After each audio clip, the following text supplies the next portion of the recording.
예, 자유한국당의 장외 투쟁에 대해서 정종문 기자와 함께 한 걸음 더 들어가겠습니다. 어서 오세요.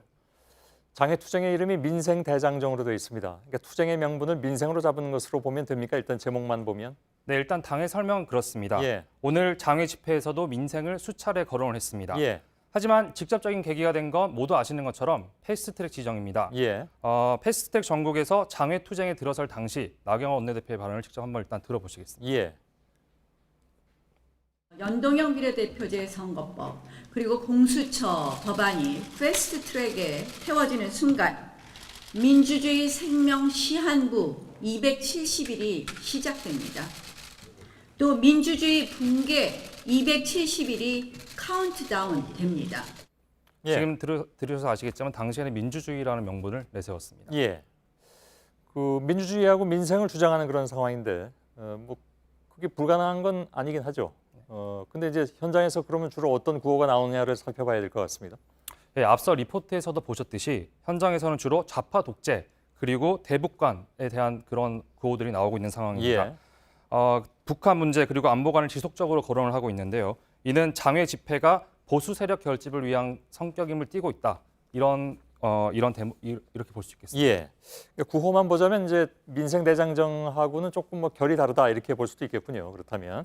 네, 그렇습니다. 장외 집회가 보수 세력 결집을 위한 것이기도 하고요. 그리고 이렇게 하면서 당내에서는 황교안 대표의 입지를 단단히 하려는 포석이 아니냐 이런 해석도 나오고 있습니다. 아, 그렇습니까? 네. 뭐 이제 좀 그 시간을 두고 보면 알 수 있을 것 같고요. 그렇다면 이런 장외 집회로 정치적 실익을 챙기고 있다 이런 생각도 들어가 있다는 얘기인가요?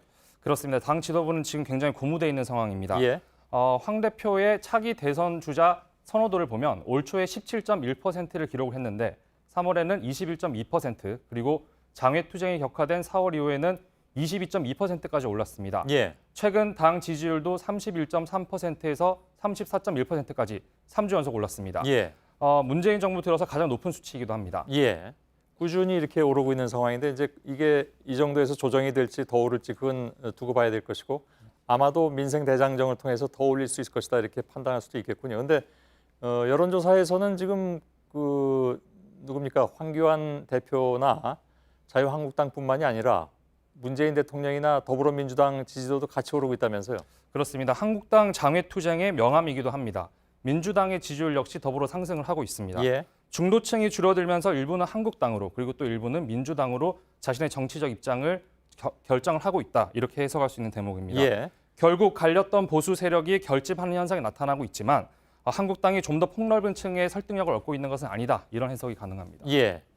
자, 아무튼 장외 투쟁에 나서게 된 결정적인 배경은 아까 정 기자가 설명한 대로 패스트트랙 지정이면 틀림이 없어 보이는데 패스트트랙 지정에 대한 여론은 그럼 어떻게 나타나고 있습니까? 네, 지난 2일 나온 여론조사에 따르면요.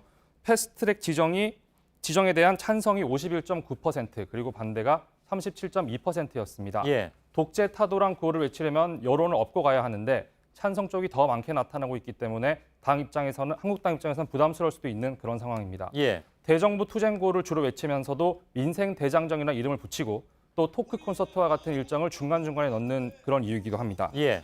당내 친박계에서도 우려의 목소리가 나오고 있는 상황입니다. 친박계 홍문종 의원은 장외 투쟁의 거친 표현이 보통 국민들 생각엔 섬뜩하게 들릴 수도 있다. 이렇게 얘기를 했습니다. 예. 알겠습니다. 여기까지 듣죠. 정종문 기자였습니다. 수고했습니다.